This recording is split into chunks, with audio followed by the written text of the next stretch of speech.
I don't think it's too controversial to say that the Ace Attorney series is relatively niche. Like, sure, it's not some completely unknown franchise. The original trilogy sold over 3 million units, and all the games together sold over 10 million. But overall, it's still pretty small. With that, you really wouldn't expect there to be much in terms of multimedia out there relating to it. But, no. There's plenty of drama CDs and anime that went on for 2 seasons. Its very own live-action movie. There's plenty of manga relating to it. There's 2 books called Gyakuten Saiban Turnabout Idol and Turnabout Airport. Plenty of musicals done by the all-girls theater group, the Takarazuka Revue. There's some pachinko machines, plenty of really obscure spin-off games, like that math game that stars Gumshoe himself. There's a VR game where you get to work with Phoenix. A lot of mobile games that appear to be lost media. And who could forget the plenty of unofficial fan content made in Japan. And by unofficial fan content, I mean yaoi. Lots and lots of yaoi. Who knows, I might look at some of this other stuff one day. Not the yaoi. YouTube will kill me. But for today, I wanted to talk about one thing in particular. The stage shows. Why the stage shows? Well, to be perfectly blunt,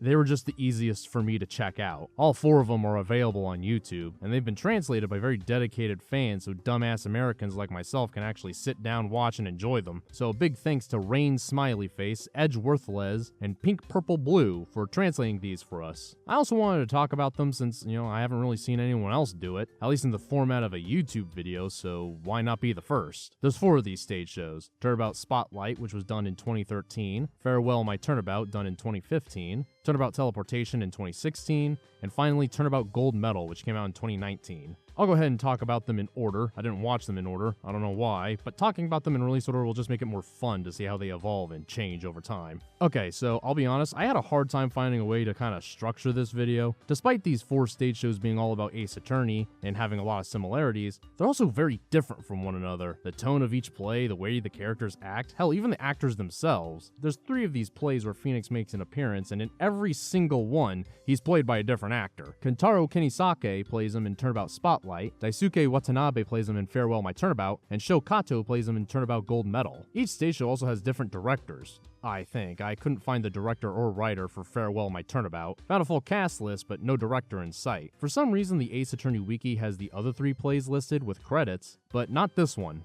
Okay, so that was true when I initially wrote the script, but after finishing it up and giving everything a once-over to make sure there wasn't any glaring mistakes, a page for this play was added to the wiki. It's very bare bones, many actors are not listed, and the staff list is non-existent. So, still, it doesn't really help me in that regard. So I tried looking elsewhere, but no dice. Finding out information in general has been pretty difficult, which, makes sense. This is a Japanese stage play released exclusively in the country, so any info is going to be in Japanese. But unfortunately, I can't read that language. There are these videos that show some behind the scenes stuff, but those aren't translated, and YouTube's auto translator is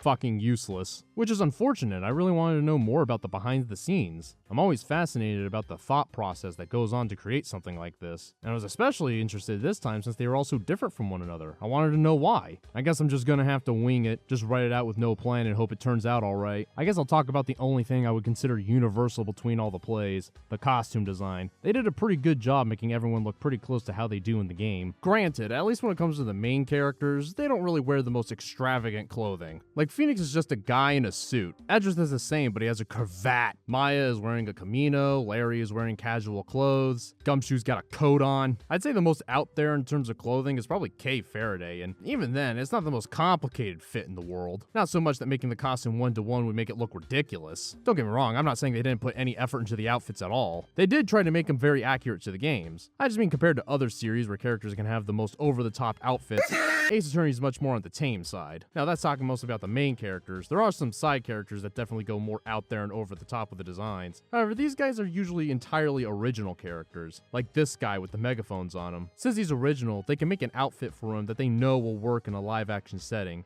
while still feeling like he fits with the Ace Attorney style. And I know it fits with the style since Tatsuro Iwamoto actually made a poster for Turnabout Gold, and you can see him right there. Fits right in. The only one that I think looks pretty bad is the judge. Look at that beard. That beard is fake as hell, which is unfortunate. I was planning on visiting there one day. There is another aspect of these characters that is admittedly more difficult to translate, and that would be many of these characters' hairstyles. I mean, just look at the main character himself, Phoenix Wright. He's got a porcupine thing on that head of his. You would think they would try to make these guys' hairstyles more down to earth. Like, they still somewhat resemble the general style, but just in a more realistic way. But, they didn't do that. Look at Larry's hair.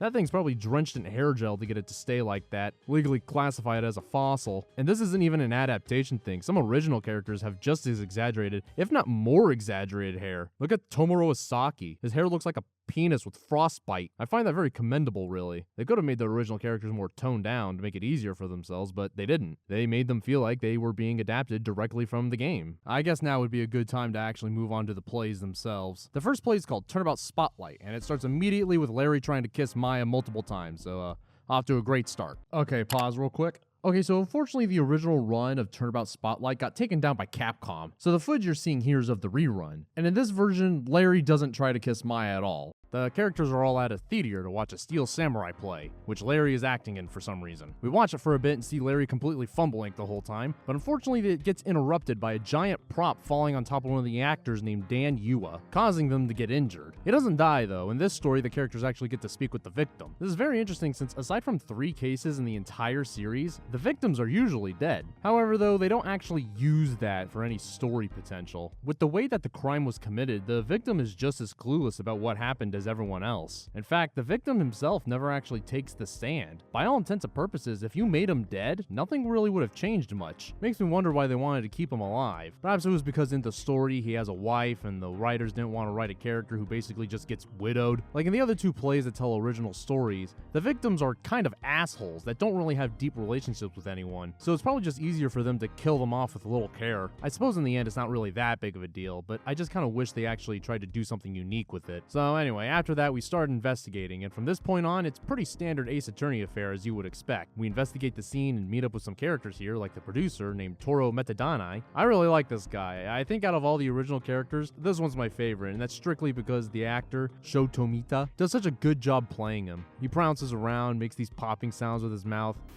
He's adorable. He's like a puppy that runs into walls. He didn't even realize that Larry was messing up during the play. His head's always in the clouds. Anyway, as I mentioned, we investigate and then we go into trial. Here we learned that Will Powers was actually not on stage at all. Instead, it was Dan's girlfriend, Kaori Miwakuna. Will Powers allowed her to go on stage in his place. After that, we go back to investigating, in which we learn more about the behind the scenes and how the props themselves function. If you try using them, you're gonna get this black oil gunk on your hand. After that, we head back into the trial, where we then discover that Dan was not the intended target at all. It was actually supposed to be Will Powers getting crushed under that prop, but Larry fucked up the choreography, making everyone's positions get turned around. Who was trying to kill Will Powers? Well, it turns out it was the producer. I think it was set up pretty cleverly too. Like at the beginning, he's claiming he didn't realize that Larry messed up during the show when he was watching it. You think at first it was just because he's aloof and not fully in the know. But no, it was because he just wasn't watching at all. He was just doing his own thing. His motive for doing it, however, I think is very weak. Like, it was revealed that he was planning on firing Will anyway, but I guess that's not enough for him. Nah, he had to kill him. What makes it even weirder is that Will gives a speech about how the guy's actually not that bad, and he was just trying to protect the theater, and I'm like, Will, hello?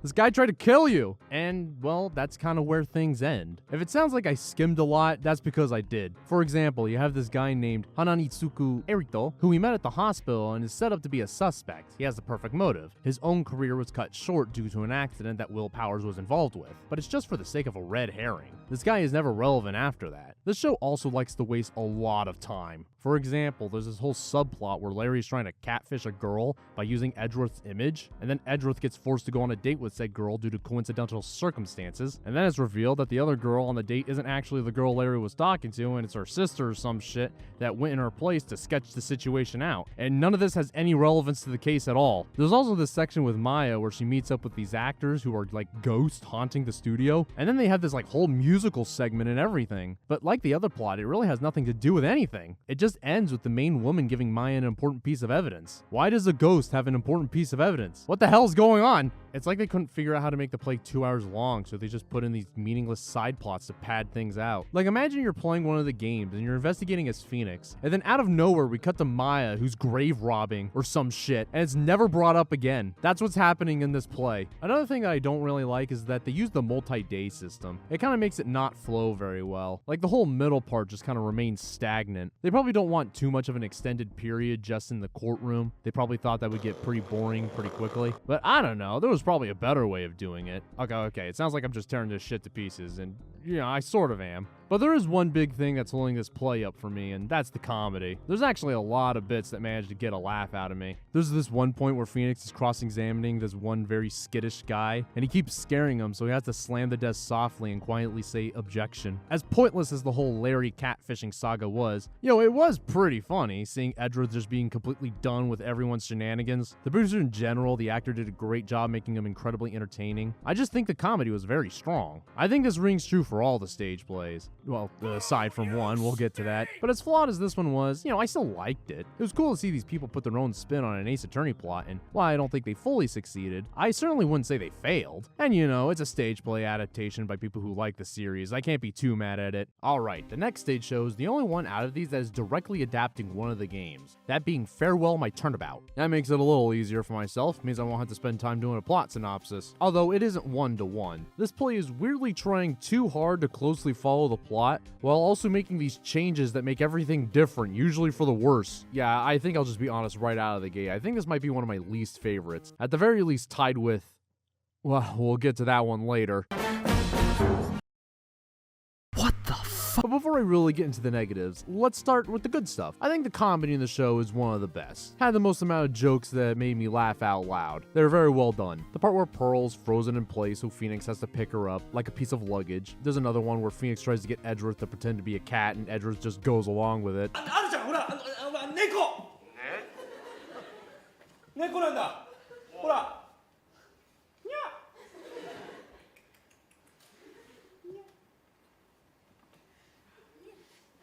にゃ。にゃ。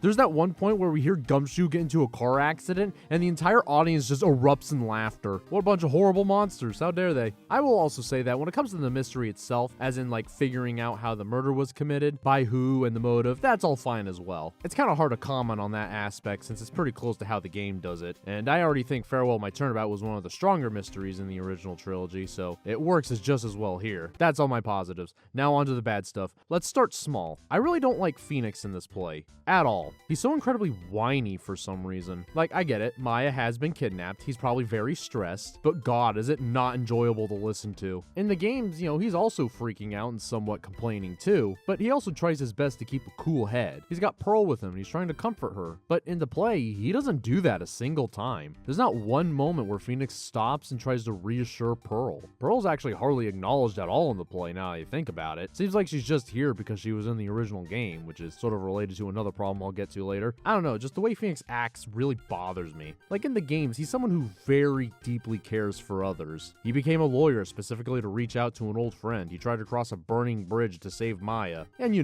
does selfishly complain, but when someone's life is on the line, he gets serious. But here, he's just acting like a little bitch the whole time. I hate it. I also think they adapted Francisca's story pretty poorly. Since they're only adapting the single case from the game, here in the play, Phoenix is introduced to Francisca, well, in this case. Like, he asks who she is and she does an introduction. But they also still do the whole storyline about her getting shot and taken off the case because of it. Like, it just really doesn't work without setting her up with the previous two cases and really getting to know her and how much all this means to her, since we basically only see her in action for 20 minutes before she gets blasted and replaced by Edgeworth. The pacing in general is really fast. It kind of has the opposite problem of the previous play. That one had a lot of filler and really dragged things out. Here, since they're trying to cram a pretty lengthy case into just 2 hours, the whole thing is so breakneck. Like, Maya gets kidnapped within the first 5 minutes of the show, but you know what? None of those reasons are really why I dislike the show. There are issues, but I could look past them in the grand scheme of things. What I don't like is one big change they made from the games that I think ruins it a lot. They made Juan, the victim, an actually pleasant guy. Now, that doesn't sound like much, but this has had a massive domino effect that completely makes the story collapse in on itself. So, in the original game, Matt and Juan were big pieces of shit. They're both massive narcissists that kept trying to undermine each other in increasingly extreme ways, and both treated their girlfriend,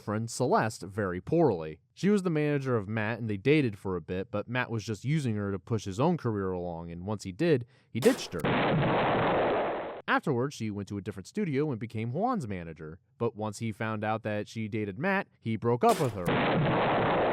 right before the big wedding they were supposed to have. And since these were big actors, this whole dating and breakup stuff would have gotten a lot of press. This ended up being too much for her, and she killed herself. After Juan found out that his ex did this, he forged a suicide note and planned to use it to defame Matt. So yeah, these guys are both very gross people, and not only caused someone to commit suicide due to their own egos, but then also wanted to use that suicide for their own clout gain. So the big question is, what happens now if you change one of these guys from a prick to an actually good man who treated his girlfriend well, but you still want Celeste to kill herself? Well, you see, the writers actually thought of that.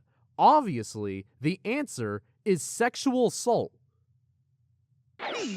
So we see Celeste get a phone call telling her that Juan's in trouble. So she comes outside, and then somebody forcefully pins her down, kidnaps her, and kisses her. This has a picture taken of it and then spreads online. Juan sees this and cuts off all contact with Celeste. This ends with Celeste killing herself. I had a pretty hard time trying to figure out how I felt about this part. The first thing I wanted to know was, why did they add this? And I don't mean in the kind of like, what were they thinking kind of way. I really wanted to actually try to understand its inclusion. And I think it comes down to the multiple changes they made to the story and characters. The first one is one that I already mentioned, making Juan a good guy. Since he's a nice man, he probably wouldn't have broken up with her just because she dated someone else before. So they felt like they needed to give him a reason for the breakup, and making it where he believed she cheated on him was the solution to this. Secondly is that Celeste and Adrian were made to be cousins in this adaptation. If Celeste simply went through a bad breakup with these two, it would make sense to believe that she probably would just talk about it with Adrian since they were related, and the play makes it a point that they're pretty close and cared about each other a lot. Unlike in the games where they were just co-workers and it was Adrian who was very attached to Celeste, but not necessarily the other way around. By adding the sexual assault aspect to it, it would make sense why Celeste wouldn't want to talk about it with Adrian, since that stuff can be hard to discuss even with close relatives you trust. And finally, Celeste is made to be more of an actual character here. In the original games, we never actually get to talk to Celeste. We're told about it, we're told about these guys, we told about why she did it, and we just kind of accept it at face value. The actual story in the game is about Adrian and how it all affected her. But now Celeste is here to tell us about it, showing us some backstory about how she was and how she acted. With the way the character is presented here, it would seem unreasonable that she would just immediately jump to suicide over a breakup with a boyfriend, even if that relationship was lovey-dovey and public. I believe those are the three reasons why they added this whole new sequence here. For a long while, even up to nearly the completion of the video, I kept telling myself I didn't like that they added this because like, oh man, what is this? Sexual assault in Ace Attorney? Why would they put that in this series? While at the same time discussing how the original game had like suicide. Ace Attorney has dealt with dark topics before. Sure, not sexual assault specifically, but to say Ace Attorney would never tackle a subject like that would be a little silly. I think it's just the way that it's presented. In the play we see Celeste getting pinned down and she's trying to fight back and crying for help. That's the part that fell out of place. Ace Attorney deals with dark subjects, but they don't really show the moments in real time. Even the murders, if they do show them happening, are very obscured. Even the damage is very minor. You're never going to see somebody mutilated or anything. I think that's why this whole section stuck out to me like a sore thumb. With all that being said, I ultimately still don't really enjoy its inclusion here. The original story just didn't have it at all, and its inclusion here is just a result of story changes I never really cared for to begin with. The biggest one being that they made Juan a good guy. It's just something I fundamentally don't like, and because of it, the show feels the need to dedicate some time characterizing these two and showing their relationship and giving them an arc. In a show that's already pretty pressed for time, we're already moving at a breakneck speed, and this just eats up into that with something that could have been more important. Like Adrian. Yeah, she kind of gets sort of sidelined here for the sake of Celeste and Juan's relationship. And it kind of sucks since that whole thing's supposed to be like her story. Overall, I just really don't like this adaptation of Farewell My Turnabout. It tries to do way too much, and many of the changes I believe are just for the worst. Next up is Turnabout Teleportation, which is probably my favorite out of these stage plays. I don't really have many issues with it, at least not massive glaring ones. Unlike the other stage shows, this one's based off the investigation game, so Phoenix is nowhere to be seen. It has Edgeworth leading and we have Kay Faraday instead of Maya. In general, I just think this one's the best paced. There's no musical intermissions or weird subplots that consist of catfishing. This one's screenplay was done by Isako Saito. What I find interesting when doing research for this was that on the original run of the play, this guy was also the director, but in the 2017's run, the direction was done by Makoto Kuruma. I thought that was just interesting. Also, I should mention that I didn't watch the reruns. I didn't really see a need for it since they had the same story at the end of the day. Alright, quick plot synopsis. We're visiting a place called Dragon God Village. Here is where a movie called Psychic Academy Sigma is being filmed, but unfortunately the director is found dead on the scene. This play actually opens opens up with the killing of the director, and we see that it actually took place at some shrine. Not only that, but the place between the shrine and where the set is has a river separating them. Not only that, but there was also a massive rainstorm, which means it was completely flooded. So the question is, how the hell did the body get over here? As you can see, this is where the teleportation of Turnabout Teleportation comes into play,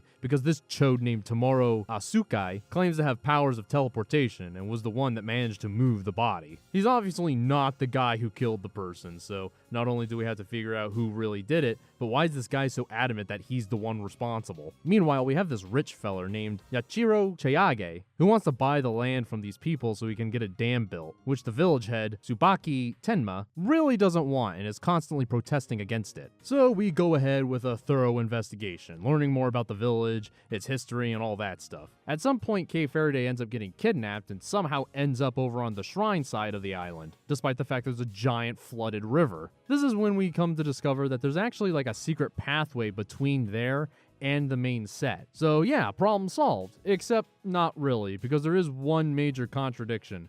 The victim is a fat ass and is too thick to be able to fit through it. Yeah, that's the actual explanation they use on why this pathway couldn't have been used by the murderer. The victim was just too fat. He's fat! So we have to think of an alternate explanation. And that alternate explanation is that the killer used a surfboard to take the victim across the water. I'll be honest, I kinda actually don't like this twist. It sort of doesn't really make sense when you think about it. The whole point of the river and the flooding was that there was no way to cross it. So how did they do it? Well, they did it by crossing it. Feels sort of cheap, you know? However, I did actually enjoy the second twist that came along with it. Okay, so I mentioned how we open with the victim's murder. We see that she got called out to the temple, and she has an argument with the killer. At the beginning, we didn't get to see what the killer looks like, or even hear what he has to say. With the way it's set up and the whole damn thing later, you're led to believe that the victim was killed because she was unwilling to sell her studio and her land to this guy, and got killed over it. The play obviously wants you to suspect the guy constantly going, "How much? How much?"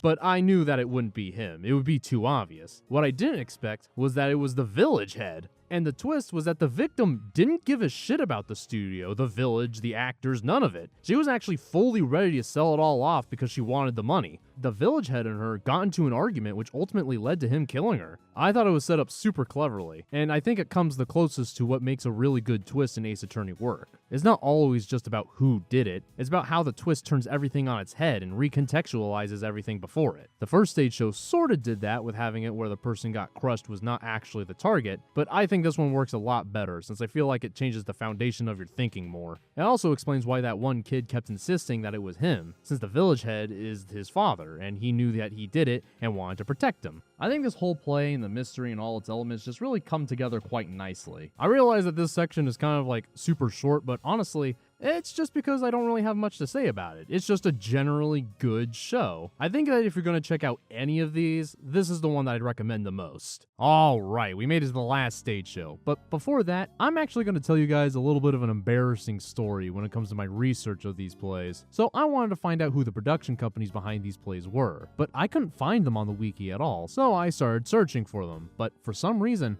I just couldn't find it anywhere. I would be able to find cast lists, I could find the theater they were playing at, the dates, but not the production companies. It was frustrating too because, people would be discussing them and bring up the all-girls musical group that did those Ace Attorney plays, and when they did, they would spew out the production company for them constantly. Seriously, I saw the name Takarazuka more times than I did the fucking company I'm looking for. Eventually, I found someone who posted a link to Capcom's website announcing the play. Surely Capcom's official website would have them listed, right? So I clicked on it and the page was dead. Great. But I had an idea. The Wayback Machine. It was a long shot. Who's gonna save an announcement for a niche play on a niche series on Capcom's website that's exclusively in Japanese? But I tried it anyway, and when I did, there was actually someone who saved the page. I clicked on it, and lo and behold, there it was. ADK Arts. I did it. I found out who did the stage plays. Then I went ahead and typed their name into the search bar to do a little more research on them, and when I did, the Ace Attorney wiki popped up.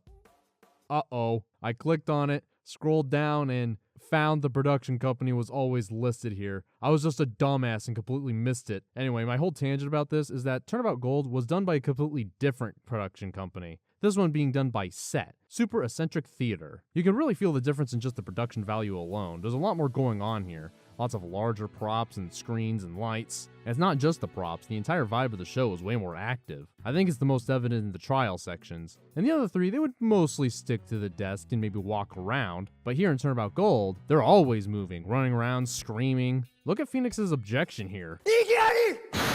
I really do appreciate it. It might be seen as a little too intense for some, but I do admit there was times when I was watching the other shows and I started getting a little bored. So the constant energy here really helps. With that being said though, it seems like they were so focused on making a show that was engaging and entertaining, they kind of neglected to make an interesting mystery to go along with it. And that isn't me making like an exaggerated statement either. In the other shows, the victims would always be dead or hurt within the first 5 or 10 minutes of the show. In Turnabout Gold, we don't have a victim to investigate until the 44-minute mark. That's pretty far into the show. It seems like the people who were making this play were more interested in making it entertaining and goofy than writing much of a story, which is fine. But for reasons that I think will be clear in a moment, I don't think it really worked. Let's get into the plot synopsis real quick. So, the play opens up with this guy named Junent Maltsen, who's getting detained by this rabbit for stealing information on this microchip here. And then that gets completely forgotten about for like 40 minutes as we cut to Phoenix and Maya participating in the Judicial Olympics. Everybody's here. Edgeworth, Franziska, Larry, Gumshoe, Old Bag, she's absolutely insufferable here. Even Godot makes an appearance. And for the first 40 minutes, it's just them doing these incredibly silly challenges. Like, that's really it for the beginning of the show. We do get a little something in the middle where we learn that Edgeworth is here investigating the people who's in charge of this whole thing, the World Judicial Federation, because he believes they have some connections to some illegal underground organizations. During the victory ceremony, where Phoenix won somehow, this girl shows up, Yoko Fukushigi, and she threatens this prosecutor named Maldea Valenbo, but then the lights go out and the man is murdered and she's the prime suspect. And then, well, I don't really know how to describe it. Honestly, this is really the part of the play where I think everything starts going downhill. But before going into all that, I guess I should just wrap up the synopsis real quick. Fukushigi tells us that her mother was murdered when she and her brother were kids because she was looking into the Judicial World Federation herself. And then other shit happens. Literally, other shit happens.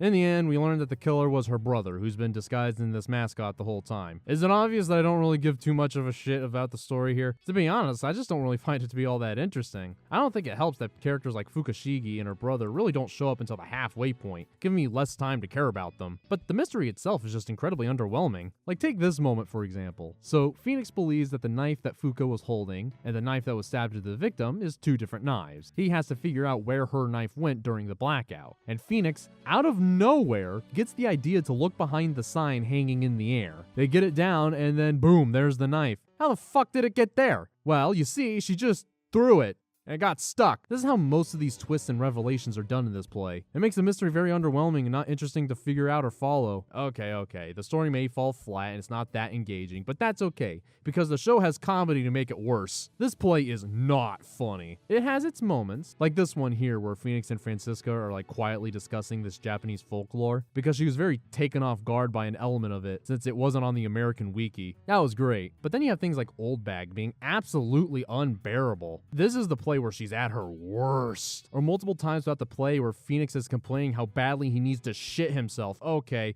let's talk about that. So during the first trial, Phoenix eats an important microchip by accident. In any other piece of Ace Attorney media, this would have been the end of it. However, in this play, everyone wanting Phoenix to shit out this piece of evidence becomes a fucking plot point. Halfway through, Phoenix is kidnapped with Franziska, and they give him laxatives, and the whole time he's constantly complaining about how badly he needs to shit. And then later, Phoenix is seen with the microchip, and everyone's like immensely grossed out, desperately trying to stay away from the micro shit. And it doesn't end there. The microchip goes missing, and a recording shows that the head of the fucking stupid Judicial Olympics thing ate it. Could you imagine, while playing Trials and Tribulations after Phoenix ate the bottle, the characters were like, oh, don't worry, Phoenix, just take these laxatives and we'll get the evidence in no time. And for 30 minutes, Phoenix is like, ooh, my tummy, oh, I gotta go poopy. And then once he does shit it out, Dahlia comes along, snatches it, and goes, not on my watch. Nom nom nom nom nom nom nom nom nom. That's what this play basically does. It honestly made me pretty uncomfortable, I'm not gonna lie. It was so bizarre. That's not the only thing that made me uncomfortable. Someone on this writing team might like Franziska a little bit too much, because more on one occasion, she is very, like, submissive. There's that one that I keep showing with Edgeworth, and I don't think I need to explain why that's fucked. But then Godot does that to her later, and then they do it again with Phoenix, and then we see her get kidnapped and chained to the wall. This is somebody's fetish, I'm just gonna say it. Although it did lead to an admittedly funny joke where she gets out of the chains and then puts herself back in because she wasn't supposed to do that. She just seems to also not really act like herself. Like, you look at this and tell me that this seems like a way that Francisca would act in the games.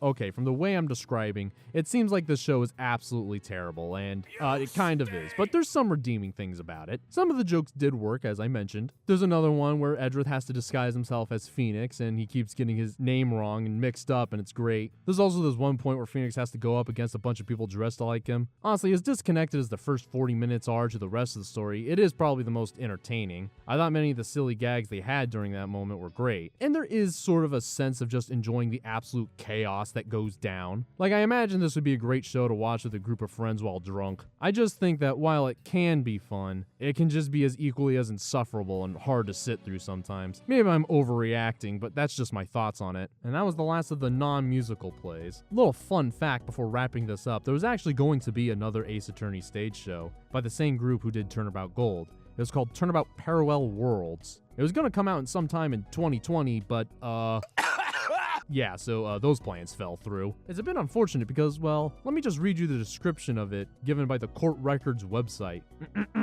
Phoenix finds himself awakening in a parallel world where Edgeworth is an attorney for an entertainment agency, Francisca is a perfect idol, Larry is a host who's being financially supported by Old Bag, and Maya is a fortune teller who can see anyone's previous lives. There's a serial killer on the loose in this parallel world, and the suspect who got arrested was this world's Phoenix. Parallel Maya hires our Phoenix to help Parallel Phoenix, and slowly starts to fall in love with our Phoenix. Oh my gosh. Would this be an actual parallel world, or would there have been like an insane Professor Layton style twist where it was all fake? I'm actually a little sad that it got canceled. I admit the description doesn't give me much confidence that it would have been good, especially with the other Maya falling in love with Phoenix. Seems like a disaster waiting to happen, but that's why I want to see it. It's like a train wreck. It's fun to watch and laugh at. Think about it, with double the Phoenix, we could have gotten double the poop jokes. We have truly lost. Anyway, these were all fun to watch. They can suffer from issues, and I think they can get a little boring at times, which makes sense. In the games, the trial aspects is the most exciting because the player is unraveling the mystery. So even when you're technically stuck in one setting for hours on end, it doesn't get stale. But in a play, you're basically just watching people yell at each other, and that can only get you so far. This is why I enjoyed Turnabout Teleportation, since it didn't have trial parts, so the play could just move along at a brisk pace. And Gold is just completely batshit. They try to make even the trials high energy, which I appreciate the attempt. I mean, if you want, they're free on YouTube. You can give them a watch yourself. I just wanted to look at these odd aspects of the series. Who knows, maybe next time I'll look at the musicals. Maybe that Parallel World show will actually release one day. It would be cool.